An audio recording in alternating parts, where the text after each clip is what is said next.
Board of piece പദ്ധതിയിലേക്ക് ഇതുവരെ 9 രാജ്യങ്ങൾ $700 കോടി വാഗ്ദാനം ചെയ്തിരിക്കുന്നത്. ആഗോളതലത്തിൽ സമാധാനം പുനഃസ്ഥാപിക്കാനും ഗാസയുടെ പുനർനിർമ്മാണത്തിനുമായി US പ്രസിഡന്റ് ഡൊണാൾഡ് ട്രംപ് രൂപീകരിച്ച പുതിയ അന്താരാഷ്ട്ര സംഘടനയാണ് ബോർഡ് ഓഫ് പീസ്. വാഷിംഗ്ടണിൽ നടന്ന ബോർഡ് ഓഫ് പീസിന്റെ പ്രഥമ യോഗത്തിൽ വെച്ച് US പ്രസിഡന്റാണ് വിവരങ്ങൾ അറിയിച്ചത്. ഗാസ പുനരുദ്ധാരണത്തിന് വേണ്ടിയെന്ന പേരിലാണ് ആദ്യം ബോർഡ് ഓഫ് പീസ് രൂപീകരിച്ചത്. Indonesia, Morocco, Kazakhstan, Kosovo, Albania എന്നീ രാജ്യങ്ങളാണ് $700 കോടി കൈമാറാൻ സന്നദ്ധത അറിയിച്ചതെന്നാണ് അമേരിക്കൻ പ്രസിഡന്റ് ഡൊണാൾഡ് ട്രംപിന്റെ വാദം.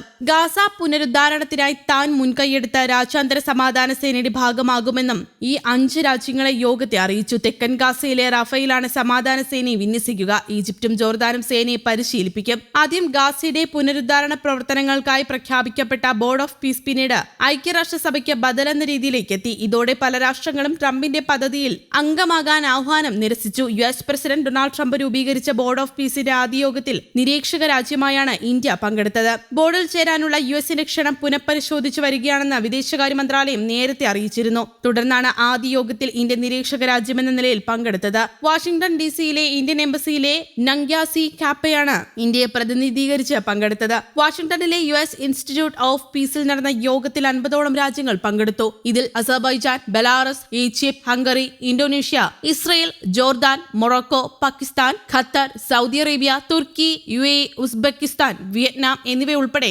27 രാജ്യങ്ങൾ ബോർഡിന്റെ ഭാഗമാണ്. ഇന്ത്യയും യൂറോപ്യൻ യൂണിയനും ഉൾപ്പെടെ ബാക്കിയുള്ള രാജ്യങ്ങൾ നിരീക്ഷകരായാണ് പങ്കെടുത്തത്. കഴിഞ്ഞ മാസം ദാവോസിൽ നടന്ന വേൾഡ് ഇക്കണോമിക് ഫോറത്തിലാണ് ട്രംപ് ബോർഡ് ഓഫ് പീസ് രൂപീകരിച്ചത്. ഐക്യരാഷ്ട്രസഭയ്ക്ക് എതിരാളികളാകാൻ സാധ്യതയുള്ള സംഘടനയാണ് ഇതെന്ന് വിലയിരുത്തപ്പെടുന്നു. എല്ലാവരും അതിന്റെ ഭാഗമാകാൻ ആഗ്രഹിക്കുന്നു എന്നാണ് ട്രംപിന്റെ അവകാശവാദം. ഇസ്രയേലും ഹമാസും തമ്മിലുള്ള വെടിനിർത്തലിന് മേൽനോട്ടം വഹിക്കലും ഗാസയുടെ പുനർനിർമ്മാണവുമാണ് ആദ്യം വിഭാവനം ചെയ്തത്. എന്നാൽ US പ്രസിഡന്റ് ബോർഡ് ഓഫ് പീസിന് അടുത്ത ഘട്ടത്തിലേക്ക് വിപുലീകരിക്കുന്നതാണ് പിന്നീട് കണ്ടത്. ബോർഡിന്റെ ഭാഗമാകാനുള്ള ക്ഷണം സ്വീകരിക്കുമോ ഇല്ലയോ എന്ന് ഇന്ത്യ വ്യക്തമാക്കിയിട്ടില്ല. മാത്രമല്ല, ദാവോസിലെ ഉദ്ഘാടനത്തിൽ നിന്ന് വിട്ടുനിൽക്കുകയും ചെയ്തു. തുടർന്ന് ഫെബ്രുവരി 12-നാണ് ട്രംപിന്റെ ക്ഷണം പരിഗണനയിലുണ്ടെന്ന് വിദേശകാര്യ മന്ത്രാലയ വക്താവ് അറിയിച്ചത്. പശ്ചിമേഷ്യയിൽ സമാധാനം ഉറപ്പാക്കാനുള്ള ശ്രമങ്ങളെ ഇന്ത്യ എപ്പോഴും പിന്തുണച്ചിട്ടുണ്ടെന്ന് അദ്ദേഹം വ്യക്തമാക്കി. ഗാസ ഉൾപ്പെടെ മുഴുവൻ മേഖലയിലും സുസ്ഥിരമായ സമാധാനത്തിന് വഴിയൊരുക്കുന്ന അത്തരം എല്ലാ സംരംഭങ്ങളെയും നമ്മുടെ പ്രധാനമന്ത്രി സ്വാഗതം ചെയ്തിട്ടുണ്ട്. അതിനാൽ ബോർഡ് ഓഫ് പീസിൽ ചേരാനുള്ള ക്ഷണം ഞങ്ങൾ പുനഃപരിശോധിക്കുകയാണ് എന്നാണ് ജയ്സ്വാൾ പറഞ്ഞത്. അതേസമയം ഇസ്രയേൽ വംശഹത്യയിൽ ഗാസയിൽ മരണപ്പെട്ടവരുടെ എണ്ണം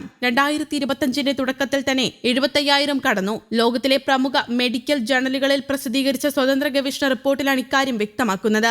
ഔദ്യോഗിക കണക്കുകളെക്കാൾ കൂടുതലാണിത്. സർവേ അടിസ്ഥാനമാക്കിയായിരുന്നു പഠനം. ഗാസ ആരോഗ്യ മന്ത്രാലയത്തിന്റെ രേഖകൾ മരണസംഖ്യ പെരുപ്പിച്ചു കാട്ടുന്നവയല്ലെന്നും മറിച്ച് അവ യഥാർത്ഥ നഷ്ടത്തിന്റെ ഏറ്റവും കുറഞ്ഞ നിരക്ക് മാത്രം ആണെന്നും റിപ്പോർട്ടുകളിൽ പറയുന്നു. 2023 ഒക്ടോബർ 7 മുതൽ 2025 ജനുവരി 5 വരെയുള്ള കാലയളവിൽ 75,200 ക്രൂരമായ മരണങ്ങൾ നടന്നുവെന്നാണ് ഗാസ മോർട്ടാലിറ്റി സർവേ പറയുന്നത്. ഇസ്രയേലിന്റെ ഗാസ ആക്രമണം ആരംഭിക്കുന്നതിന് മുമ്പുള്ള ജനസംഖ്യ 22 ലക്ഷത്തിന്റെ ഏകദേശം 3.4%. മാത്രമല്ല, ഇതേ കാലയളവിൽ ആരോഗ്യ മന്ത്രാലയം റിപ്പോർട്ട് ചെയ്ത 49,090 മരണങ്ങളെക്കാൾ 34.7% കൂടുതലുമാണ്. കൊല്ലപ്പെട്ടവരിൽ 56.2% സ്ത്രീകളും കുട്ടികളും പ്രായമായവരുമാണ്. ഗാസ ആരോഗ്യ മന്ത്രാലയത്തിന്റെ കണക്കനുസരിച്ച് 2026 ജനുവരി 27 വരെ കുറഞ്ഞത് 71,662 പേർ കൊല്ലപ്പെട്ടുവെന്നാണ് കണക്ക്. 2025 ഒക്ടോബർ 10 വെടിനിർത്തൽ പ്രഖ്യാപിച്ചതിനു ശേഷം മാത്രം 488 പേർ കൊല്ലപ്പെട്ടുവെന്നും മന്ത്രാലയം പറയുന്നു.